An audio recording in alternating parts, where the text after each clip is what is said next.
मैंने यहाँ पर लिखा है दुकान वाले शब्द मतलब राइमिंग वर्ड, तो तुम लोग तो फट से कैच कर लोगे कि दुकान वाले शब्द होते क्या है। लेकिन अगर मैंने यहाँ पर राइमिंग वर्ड्स नहीं लिखा होता तो शायद तुमको सोचना पड़ता कि ये चीज होती क्या है।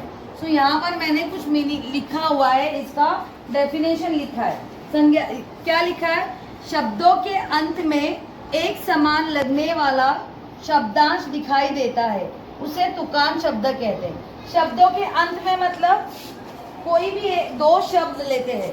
फॉर एग्जाम्पल हमने लिया खाया और दूसरा वर्ड लिया पिया, ठीक है। दो वर्ड्स लिए हमने, खाया और पिया। क्या बोला उन्होंने? ये एक शब्द है और ये एक शब्द है? सबको दिखाई दे रहा है ना। अब उन्होंने क्या लिखा है? शब्द के अंत में। अब ये एक शब्द के अंत में मतलब कौन सा लेटर हुआ? कौन सा अक्षर हुआ? लास्ट अक्षर, ठीक है।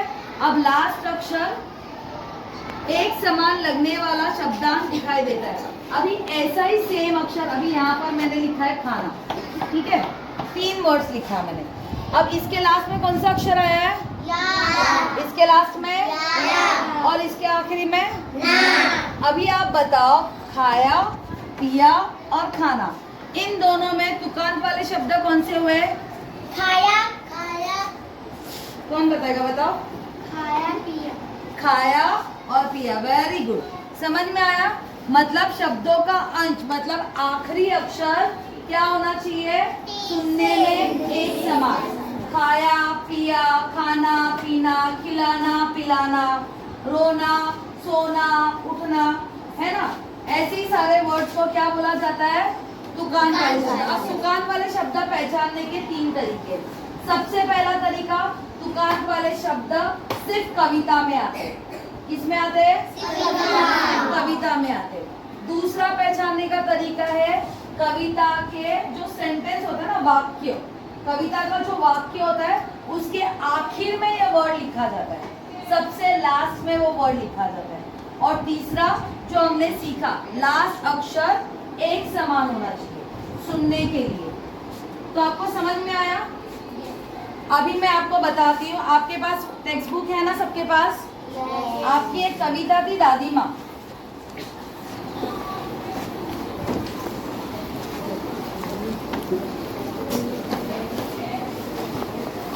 चलो फटाफट निकालो दादी माँ की कविता।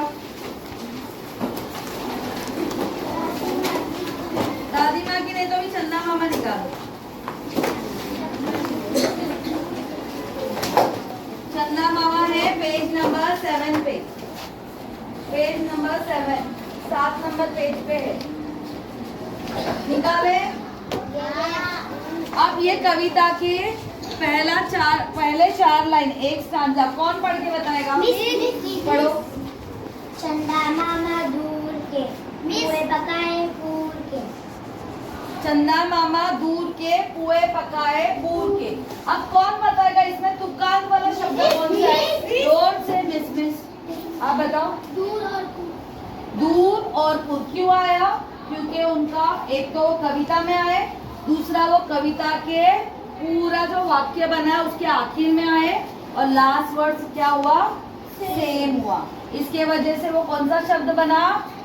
तुकांत शब्द। तो आपको सबको समझ में आया तुकांत शब्द कौन सा है?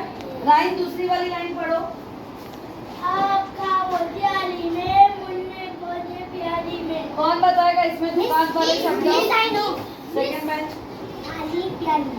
थाली प्याली, क्योंकि बोलने में भी ये वर्ड सेम जाते। तो आपको समझ में आया तुकांत वाले शब्दों को कैसे पहचाना जाता है? ठीक।